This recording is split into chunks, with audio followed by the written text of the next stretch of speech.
Hello everyone. Welcome back to my show Beyond the Cover. It's episode 25. And as a host, it's me, Andreia Santos. Is when we're talking about books, literature, writing. And from time to time, we also do some interviews to actually know other authors out there in the country. So, for today's episode, I've got three lovely questions, and I want to thank everyone who is sent me these lovely questions for today. And let's just really start it, shall we? So Bethany from Lancashire actually asks, I recall you talking in one of your shows about inspiration. Can you remind me where you get your inspiration from? So this really depends, Bethany. Thank you so much for asking me this question again. I will say it really depends because I try to get inspiration from everything I can. Because sometimes you can have author's block. You can be in a situation where you need some other sources to just guide you a little bit in your story. So usually what I do is I listen music, I watch some TV series as well and shows, I watch some films, and I read other authors' books as well. Because if you think about it, everything I've done before, nothing is going to be new. Now, what's going to be new is probably the experience or the story you want to tell to your audience. And remember that not each genre has the same audience. And that's the thing authors need to be careful for. So, my inspiration is this, Bethany, basically. There is not really much, to dive into deeper than this. This is just how I personally do. Sometimes, depending if I want full concentration, a white noise as well can actually full concentrate. If want a full concentration as well, and that's pretty much it. There's really much cannot really say, because this depends who you are at the moment. And the question is who you are, what you do as a writer, what you're looking for, and this will answer your question. And the Kelly asks, have you published a book yet? If so, where can I find it?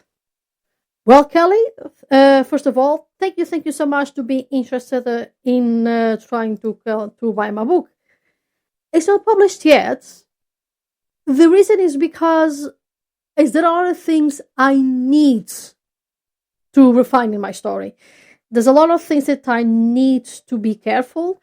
There's a lot of aspects that I need to work on. And with the feedback I'm receiving, yes, definitely I need to pay attention because it will lead to confusion for the reader. And yes, before everything is at least good, because remember, perfection doesn't exist in a story. It doesn't exist perfection. What exists is story. Who have his own flaws, even if he's real original or well presented. But it will have this flaws regardless. So yes, it's not published yet, Kelly. But I can tell you this: once I know it's ready, and the publisher or self-publishing, who knows? I'm not sure yet because this could go to many possible ways. So let's see. I will tell in my shows where people can buy and also the title as well, and that it is. And I'm going to mention in the end of my show something else interesting that I've been thinking about to do, and I think this will be very exciting for people out there. So Deborah is the last question and asks, do you prefer to outline your stories or write more spontaneously? Ooh, so Deborah is asking, I am an architect or a pantser?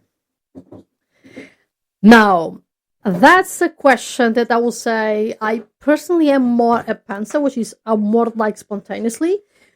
But at the same time, I need to write down what I am thinking because I might forget later on. I have this thing, if I don't write down, I might forget very easily. But I tend to be more to the spontaneous side, to the pantser side. That's to answer your question. And that's it for today. This is three simple questions. I want to thank you so much for Betty, Kelly, and Deborah to reach out to me and answer these questions. And who knows, maybe it will be your turn one day, and I hope so, to actually be in my show and be interviewed. Who knows? I wish you all the best. So now, The first Gothic band we're going to listen for today's show, it's Drab Majesty, called Souls. I want to really thank so much for the YouTuber It's Black Friday for absolutely 100 goth bands shirts, because this really gave me an inspiration to actually grab all the bands that I never knew and put it on my show. So, according to her, the Drab Majesty, called Souls, the song, so it's an American Gothic band formed in 2011. The sound is dark, dreamy, and relaxed. So, guys, please enjoy.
that it was Rap Majesty, Cold Souls. I really hope you guys enjoy with dancing, dreaming, and all this atmospheric stuff that the singers created. Now, in the last week, we started to touch the deliberate pacing, and that's one of the aspects that makes a good story. And we touched to see the anatomy of action and how to write a fighting scene. Of course, keep in mind that everything I said here is just information that you can try to incorporate, and then if you think you can break the rules, have fun. And now, and besides that, we also saw the fighting scenes need to matter to the story because, of course, I'm going to say it again, if what is a fighting scene will not make sense to the story, your readers are going to notice, and that can be a problem. Now, there are things you can ask when you're going to think you're going to write a scene, and can be, why is this fight happening? Who is involved in? What lead both sides of this point? What are the potential outcomes for both sides? How will the fallout of the fight impact your characters and your story? This could help you just to see, is this fighting need in my story, or I can just keep it because it's not important to the plot or for the character development. We also see that the fighting scenes influence the characters, and vice versa, and it's true.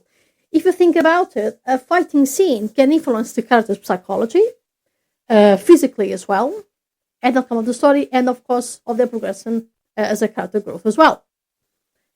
And we start to see the fight scene pacing and the importance it is. But for this to happen, you have to keep in mind what is the genre, what would readers are, what the writing style, and your current scene. With all this, also start to study the fight scenes in your genre, because it's important. For example, a romance perhaps is not going to have a fighting genre. I will say, perhaps if you are, let's say, writing a dark fantasy in a mafia, maybe could have some fighting scenes. But keep in mind, the readers are there for the dark romance aspect of it, not for the fighting. So perhaps the fighting is the secondary aspect you have to concern about. And also know your audience, because once you know your readers and who writes your types of story, you will figure out if the fighting is important. And others to focus your writing style as well. And then to mix things up. Because when you things up, you can discover new worlds and new ideas and, who knows, new genres. And then lastly, it will be the character fights differently. Yes, because not all characters are going to fight the same. If you think about in fantasy genre, does let's say a Templar does fight the same way, let's say, as a thief? No. A Templar usually will fight with shield, sword, and sometimes double shield. Double shield, no, could be, yes, or double sword. A thief would be more sneaky, or be more into, let's say, throwing bombs to disappear on the fighting scene. Will probably trying to backstab you. Will try to knock you out. These are different styles, and every character should fight differently. You may have a character that actually likes to fight with diplomacy. That could be a different fight. It's not physical, but it is a fight. And now, the thing we're also going to see is to embrace all the senses in a fight scene. Because surely, immersing fights, or not, make use of multiple senses to pull the reader in and keep them hooked. This is especially true when you are highlighting how tense or brutal a fighting is. Sight is the to-go sense when describing basically anything in a story. We want the reader to be able to see the world we have built and the characters we have populated with it. But remember that more detail describing what the character sees slows down the pace, while less detail quickens it. Most writers, especially newer writers, rely almost exclusively on sight to describe their fights, and other senses. This isn't necessarily bad per se, but don't forget the other 4 senses you have available to you, or 5 if paranormal exists in your story. So remember, as I've just told you, that yes, embracing all senses on fight is important. Yes, the sight is absolutely the go. But remember during a brutal fighting scene, if the cats are trying to kill each other, what they're going to smell, what they're going to feel. For example, they can feel the impact. Let's say a hammer tries to reach to a bracelet, for example. That could be something to explore. And now we are going to see after the second song. Yes, for the second song. So I'm going to play again Sleep Token, Looking Windward, because I didn't have the time to make you guys listen to the entire music. These guys are amazing. I love them. And what they're doing with music, especially on the metal genre, is fantastic. So guys, please enjoy Sleep Token, Look to Inward.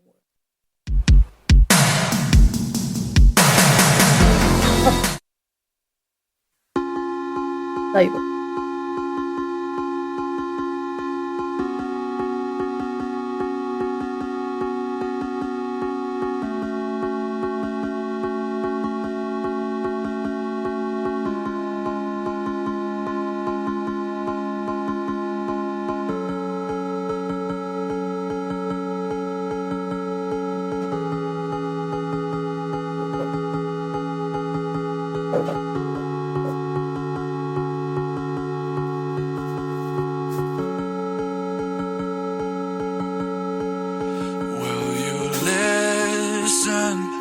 Just as my form starts to fission, losing this war of attrition. Just as I drift away, will you hold this eclipse in me? Will you hold this eclipse in me? Will you hold this eclipse in me? This eclipse in me, with the shadows longer to me than a light, yeah. Moving so slow I could die. Say you can let me say, will you hold this eclipse in me?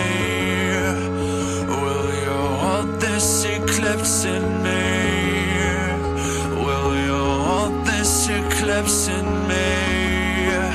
Will you hold this eclipse in me?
I've got eyelids heavy enough to break diamonds. You brave for sound, I'm not brave for silence. Downright faithless, I can't deny. You'll find me with half a mind to get violent. Over till I say it's over. No more little angel sitting on my shoulder. So give me the edge of a blade and a time and a place, and I'll leave them cold and pushing up borders. Walking with God, so merely stumbling forth until there's fire at the gates, until I fall to the floor.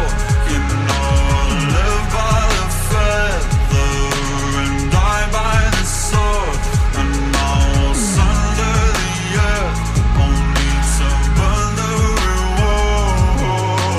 Even in this garden of gardens, I am the god of the gaps. I am the demon of Sodom. I am the blood of an angel, the fate of the fallen. Nobody knows where I came from, even I have forgotten. And how can I already lose my way like this? Drowning in burning brighter bits. Even at stratospheric depths, this vertigo. I used to know myself.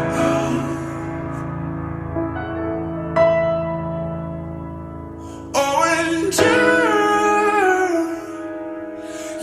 used to know me well.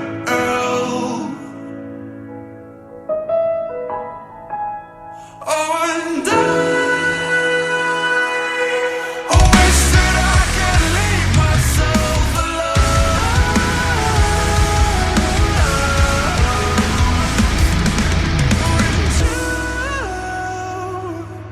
You wish that you could make me.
And that was, my beautiful listeners, Sleep Token, Look to Inward. An amazing band. Please check them out. Subscribe to them on a YouTube channel. And yes, they are an UK band. So please go and really listen to them. They are just absolutely fantastic artists. Now let's return to our show. We are just really starting now to see the sides, to know the anatomy, to know the fighting scenes in first characters, to say that the pacing is important in the fighting scene, which it is.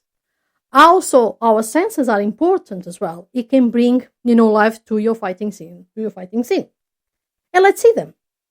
So the touch is the other most obvious sense to use after sight. Though not all fighting scenes are physical. The majority are, which means your characters touch and will be touched. Let's consider these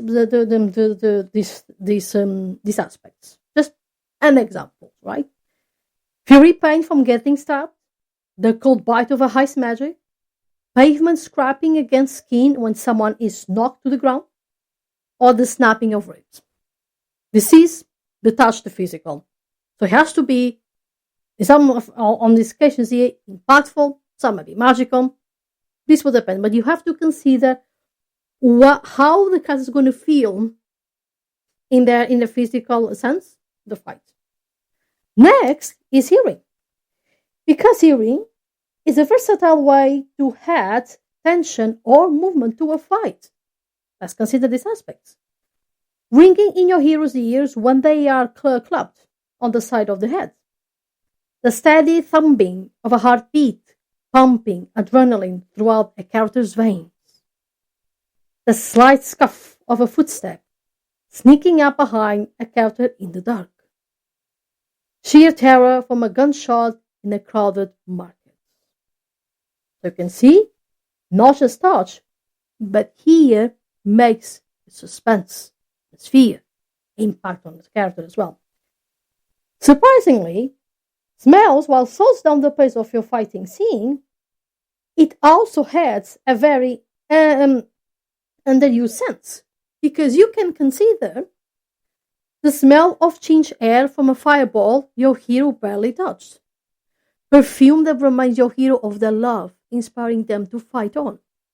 The contrast of fresh, salty ocean air with the violence before your characters. The pungent smell of gunpowder from your hero who just killed someone with a pistol. So, as you can see, strangely enough, touch, common. Hearing, also common. But smell, yes. It can slow down the pace, but it can tell, if you think about it, it can tell a bit about your character in terms of personality or something they have to face, the struggles, the obstacles. This can also help in the fight scene. And finally, of course, taste. Because taste is one of the more unusual senses used in a fighting scene.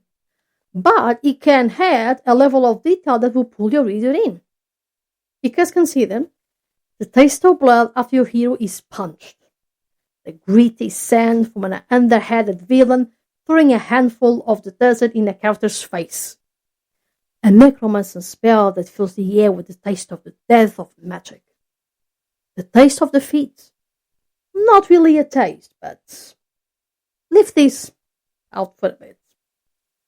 But as you can see, all the others already pushes with your senses. The last one, taste of defeat, I would say is more emotional than a taste. But who knows?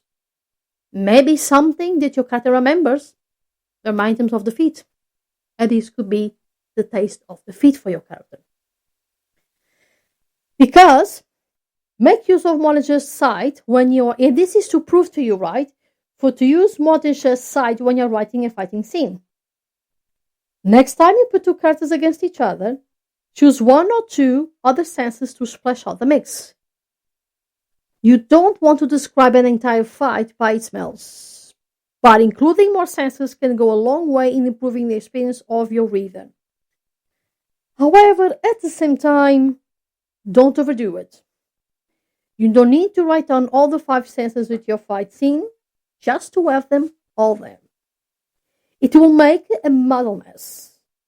At the same time, don't be too heavy-handed with those 1 or 2 extra senses you toss in. They are there for flavor and depth, not to be the star of the scene. Because yes, the senses are just a writing craft that you're using in your skills as a writer to provide imagery for the reader to imagine the scene. The senses are not going to be the star of the fight, is going to be the characters. They're going to be the star. The theme is going to be the star. So consider all of these all of these senses we just touched right now, which is touch, hearing, smell, and taste. And with this, let's just make a little bit pause. And let's introduce my second gothic band for this week. It's called, let's see here, Marrow. Lovers from the Past is a song. So this is a solo American musician. I discovered this by myself. With Iranian origins. It's called Ariane Ashtani, I think is how it's pronounced. We apologize for the for my for reading the names. Oh well. This was from me 2013, so not too long. Marrow's work incorporates the genres of dark wave, post-punk, gothic rock, and electronic music. So guys, enjoy Maro, Lovers from the Past.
And that was Maro, Lovers from the Past.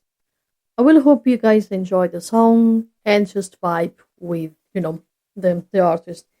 And here by my side, there is Henry, the jockey of the house, just enjoying petting him aside and just vibing as a old doggy. Bless him, as an adult dog. Bless him, Harry. So now, we just started to see that fighting scenes need other senses besides sight. And we touch on touch, hearing, smell, and taste. Of course, keep in mind that you don't need to use all senses. Just choose one you think would be interesting to experiment, and then try to see if it works. Because yes, this is just ideas. You don't need to follow them, but you can try to see how it goes in your story. And the last thing you need to do to make a good fighting scene is to revise your fighting scenes. Yes, because at the end of the day, you may have a good fighting scene, is well written, but sometimes maybe some aspects that will not work. And this is the part that all authors, yes, struggle to like because the part of editing, this part is a little bit of a mess. We've just done so much, we wrote so much throughout the hours, and yet we have to do this, but it's important. So, just like other scene in your book, you are going to need to revisit and revise your fights. I will say that you should revise them more than once. because it's necessary. And as you know, when you first start writing a book, it's just always the first draft. You have to revise, keeping up, and see what it works and what is not working. And once you have written your fight, revise once for choreography. Even if your scene doesn't have sword fighting, that borders on fluid dancing, your fight needs to make sense. Get up and recreate what you have described. You will immediately know if something doesn't make sense. Some authors check on YouTube videos to help them this step. I also think that checking with YouTube channels, videos, or even other social media, or even people who actually practice this stuff, could help you. Who knows? Maybe your character in your story is learning karate, and if you speak with a karate expert, they will tell you techniques, how it works, how the body moves, and this will be more authentic to your story. And after your first revision, go back again and make it better. Maybe that sounds a little blunt, but the first drafts, as I have told, can always be improved because they're supposed to be your crappy first thoughts, crappy. And yes, even if you start writing, this sounds bad, don't worry too much. Just keep going. Because especially, look for places to be powerful, dynamic, variable, and adverbs to engage or slow the pace, whichever floats your story. Keep an eye out for the passive voice, because passive voice has its place in writing, but there are very few instances where it works in fighting scenes. You might have to improve your wording or change your pace multiple times before you're happy. As you can see, this sounds really pretty much editing, because it is editing. You do this a lot with other scenes of your story. And like the other scenes of the story, you also do with your fighting scenes. And then give another pass for any obvious errors before sending out. Maybe just the editing. Who knows? And with this, we are going to finish with fighting scenes. This is basically what it's done. And then what I say again is just keep practicing, keep seeing what works in your story, just keep seeing which fight works, which is your genre, your writing style, and this will help you along. And experiment a lot. Don't be afraid to experiment. Experiment. But now, since we started to talk about fighting scenes, why not to see how to write a flashback and when you shouldn't? Because yes, flashbacks are also important in the story, and depends, because flashbacks usually have to be short, because what's going to happen is, if it is too long, your flashback, your readers are going to think in this way. Why did the story was about this instead? Why wasn't? And perhaps there was a reason you didn't choose that way, but they will think about it. Because the flashback, it should be something that gives information enough for your reader to know what's going on with your character at the moment. Fellas dive more deeper into it because it's just very levelly speaking. So before asking how to write a flashback, you must ask yourself why you want to write a flashback in the first place. Yes, because most of the times it's not necessary. This storytelling device can be a great way to draw the reader deeper into your characters in a world of heightened attention. A well-crafted flashback can reveal riveting information or raise new, compelling questions. It can also be a gimmick, a bore, or a complete waste of page space. So like I said, consider if it is necessary or not. And if it is long, perhaps shorten. And this is why understanding how to write a flashback starts with simply understanding how a flashback functions. We will discuss this, the pros and cons of writing a flashback, and how to determine if this device is the best way to deliver a backstory. And, of course, how to write a flashback. And then you decide to go for it. Because remember, it's about you writers, what you want to do in your stories. And with this, I am going to do another pause. And I'm going to introduce another metal band for this week. It's called Architects. And the song is called Sing Red. This is a UK metalcore band from 2024. So this song, I'm going to say, it's a very good song to listen because it talks about some aspects that I think some fans should absolutely be concerned or actually have the sensibility to it. I was trying to share with this, and I found this online. And I think it really speaks very well. The song talks about the struggles frontman Sam Carter goes throughout with the fans, saying the band is not heavy enough, and they're saying they are not good. They're only good, pardon me, when Sam is singing red and making music that is anguished and hateful.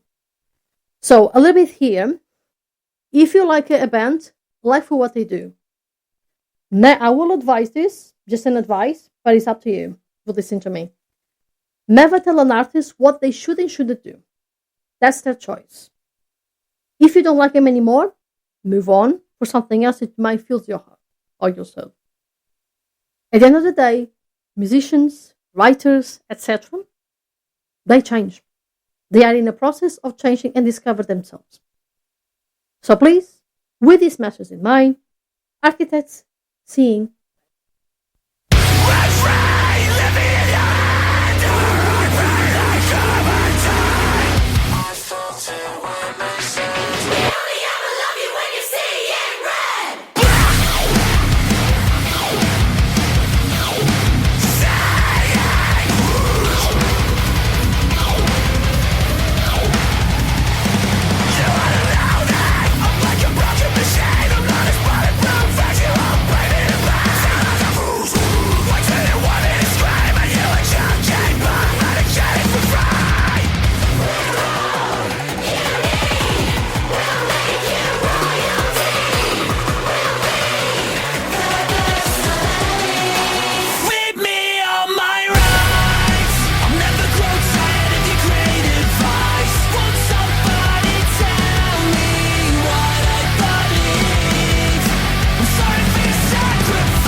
and that was architects seeing red.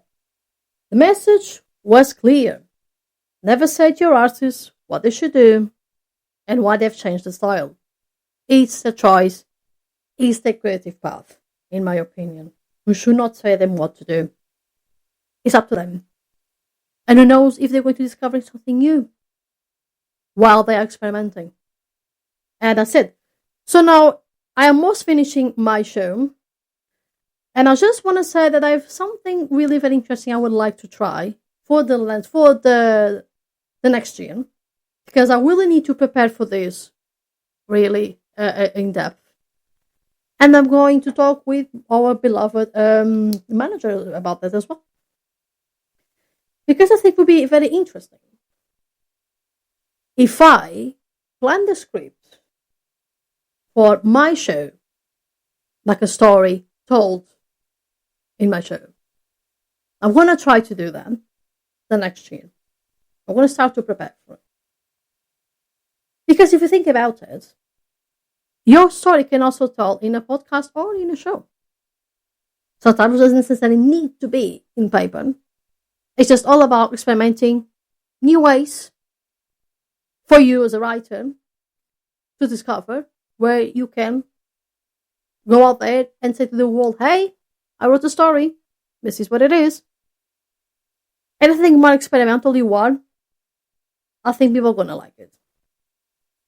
And I think also as well, you, a writer, is going to discover a lot of things. Because, maybe you're going to have luck. And maybe, the publisher will come to you and say, hey, I'm interested in your writing. So can we just talk about it? Because that can happen. And imagine if that happens to you. How are you going to respond? It's the best thing ever, I imagine. Or you're self-publishing. We can also start to do a platform. So I'm going to try to do that. I'll see how it goes. And that's pretty much what I want to say today. And because I know I'm going to have much time to talk about how to write a flashback, we're going to continue last week. But usually next it will be another gothic band. We're going to skip and to introduce my next metal band. And this metal band is called Meshuggah. The song is called Clockworks. This is a Swedish extreme metal band formed in 2019. They are not relatively new. So according to their drummer, Thomas Haig, it says this song is about looking to yourself as if your mind was a clock of sorts, and you want to change the way you think and act and react to the things going on around you. So it's seen as a piece of clock that you take out in your mind, disassemble it, all the little cogs and wheels in your mind, and put them back together to make sense to yourself. Here it is, Meshuggah Clockworks.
And that was Meshuggah Clockworks. I do hope guys enjoy the really heavy and drums and the guitars and that stuff. Just to finish my show, I just want to thank everybody to listen to me this far. And also, guys, please listen to the radio station, Dreamcatcher Radio. The next from 2 to 4 o'clock, you've got Kim and Carl creating a ripple of transformation. They give really good advice about mental health and how to cope to certain things in life. So please give them a listen. They're really, really good. Also, you've got from the 4 to 6, you've got Lisa King with Unapologetic You. I think she's going to talk about today some coping mechanisms and how to heal yourself as well. So give it a shot to her as well, and just keep listening to this. And then from 6 to 8, you've got Loose Ladies. I confess I have no idea what this is. I feel very shameful about this to assume this. But I heard it's a very good show, so please, guys, keep listening to them. Just give it a go and see. And then they've got from 8 to 11. Yeah, 11. You've got Handy, then so your mix. And then from 11 to 11:18, you've got the Kyla and Cass with Toilet Talk. So, guys, this is for today. Thank you so much. And despite it is raining, just keep yourselves warm, stay hydrated, enjoy some music, read some books at home. I know I can't.